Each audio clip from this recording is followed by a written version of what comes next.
Professor Richard Wolff is on the line with us. He's the economist, co-founder of Democracy at Work, the author most recently of Capitalism's Crisis Deepens, Essays on the Global Economic Meltdown. DemocracyAtWork.info is the website. His Twitter handle is Prof. Wolff with 2 Fs. Professor Wolff, welcome back. Thank you. Glad you got your software fixed up. Yeah, me too. It's the magic of technology and the trials and tribulations thereof. So right now we've got this government shutdown. I've been pointing out over the last couple of days that I think all the previous government shutdowns were basically just Republican stunts, efforts to try to prove that, we don't really need that much government, that we can do with fewer government workers. In fact, there was a tweet this morning from a guy named Charlie Kirk, a right-winger, who says we should use this government shutdown as a chance to shrink government permanently, privatize the TSA, privatize the FAA air traffic controllers, abolish the IRS, remove non-essential workers. If workers aren't essential, they shouldn't be working in government in the first place. This betrays not only a hatred of the values that created this country, that we're all in this together and that government has facilitates that role, but also a fundamental lack of understanding of how things go, how things work in this country, and basically in any economy.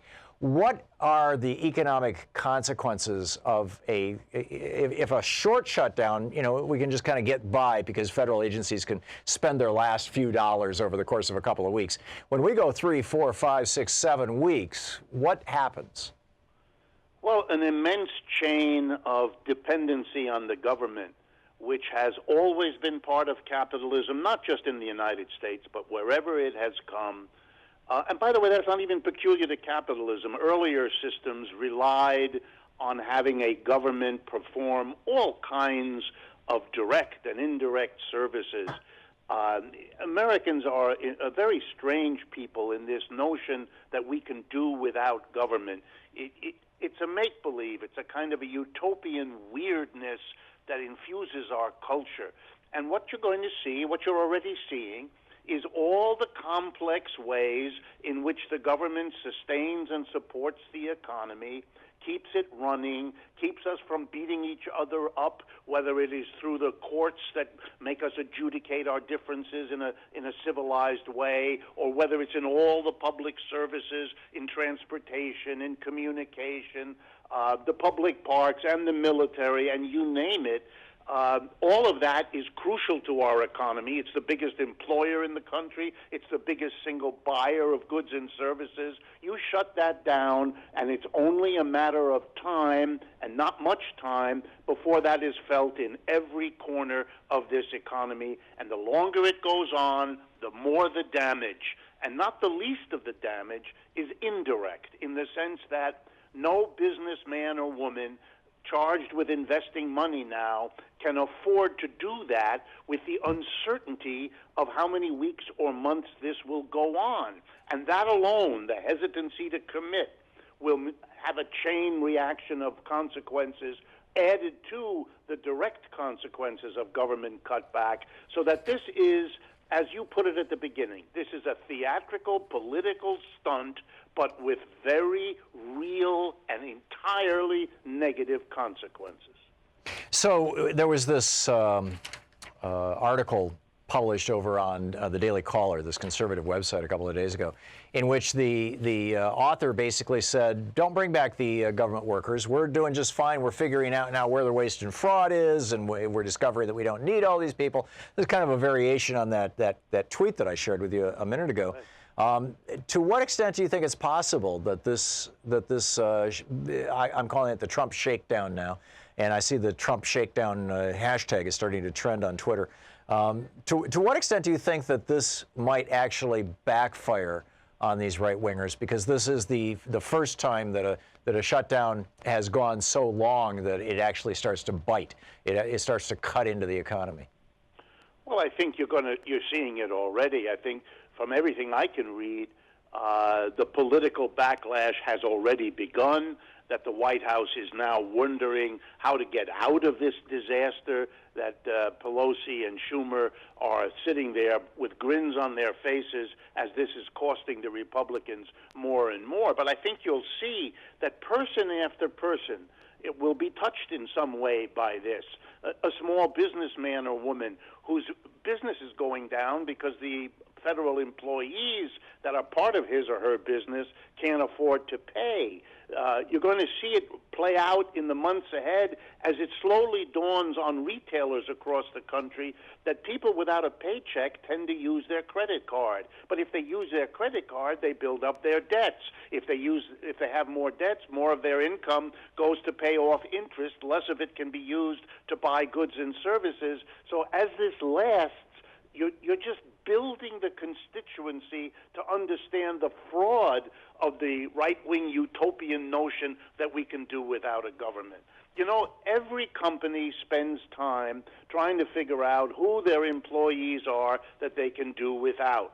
The government is like any other employer. Are there some people you could get by without? Yes. But will that mean more work for those left behind? Yes. Will that cost you all kinds of problems? Well, if you're not crazy, you know that it will. And so you have a different attitude before you go through making bold statements about doing without people. And I think this is all learning, a process of learning that the American people will now go through as this lasts. Meanwhile, in Los Angeles, people are confronting a massive, the largest teachers' strike in the country. I think probably one of the largest strikes in, certainly since the 60s or 70s. You probably know better than I. How is this playing out, and what impact does that sort of thing have, both politically and economically? Very parallel, because you see what that is one step short of a government shutdown. And by that I mean that what you've been doing is pinching public education from the public universities right on down into the kindergarten at either end.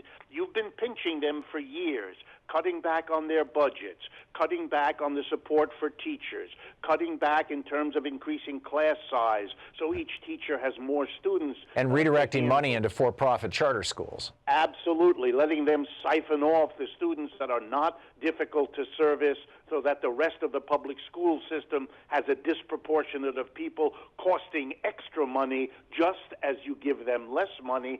And eventually, this crazy behavior blows up. And what you're seeing now is one of the largest school systems in the country, with tens of thousands of people, teachers, going out on strike, having absorbed these cutbacks for a long time. They finally had enough. And they're reacting also to the teachers' strikes last year in West Virginia, Arizona, and several other states, where they were able to win, finally, some decent catch-up to what's been going on. But, you know, for me, as an academic myself, it is unbelievable. We teach in the university that the future of the United States and the world economy depends, above all, on the quantity and the quality of educated young people entering the labor force. That's the future of the United States as of any other country. For us to be cutting back on public schools is literally the economic equivalent of shooting yourself in the foot. It is self-destructive behavior driven by a kind of tax cut, profit maximization mania that is in the end going to destroy itself. It's watching a train heading into a stone wall, and everybody on it seems mesmerized and frozen in place rather than taking the steps, which luckily the teachers are forcing on the folks in Los Angeles. It's long overdue, and it's needed all across the country. It seems to me like so much of this stuff, from Reagan in January of 1981, when he was inaugurated, saying government is not the solution to your problems, government itself is the problem. From that point all the way up to today, this defunding of public services, the stopping of maintenance of national infrastructure, the cutting of money to education, the shutdowns, the defunding of the EPA and the Interior Department, on and on and on. You go through all these things, and it seems like all of these efforts are pointing in one direction, and that's autocracy. That's a government run by oligarchs, an oligarchy, essentially. I know that Mussolini famously made the trains run on time. Is there an argument to be made for oligarchy? I mean, you've got some presumably very, very smart billionaires who have poured hundreds of millions of dollars into creating an oligarchy in the United States, ruled by the rich, replacing small d democracy with the so-called free market, or at least the people who own the free market. Is there any argument to be made for that at all, from the point of view of all the rest of us, or is this purely a power grab by very rich and powerful people? I'm afraid it's the latter. It makes no sense economically. The irony, it doesn't even make sense for the oligarchs. Unless they all plan to move to China pretty soon, they're here in the United States, and in the end, they depend on the health of the larger American economy to sustain their oligarchic wealth and power. And it won't be the first time in history that the people at the top have so bled the mass of people below them, that they end up shooting themselves literally in the foot, undercutting their own situation. The economies that today are admired for the extraordinary economic growth they have achieved, and pick two of them, China and Germany, very different countries. But in both of them, you see the opposite of what we do here, the ramping up of public expenditure in many areas. Germany decided last year to eliminate all tuition payments for all college students, not just, by the way, German citizens, but anybody who comes to Germany. They want to be the center of innovation and productivity growth, and an educated workforce they know is crucial. The Chinese are building new universities literally every 2 or 3 months. It is the opposite. We admire their growth. We can't come close to achieving it, and yet we don't draw the inference that maybe killing our government and government services is the problem rather than the solution. Amen.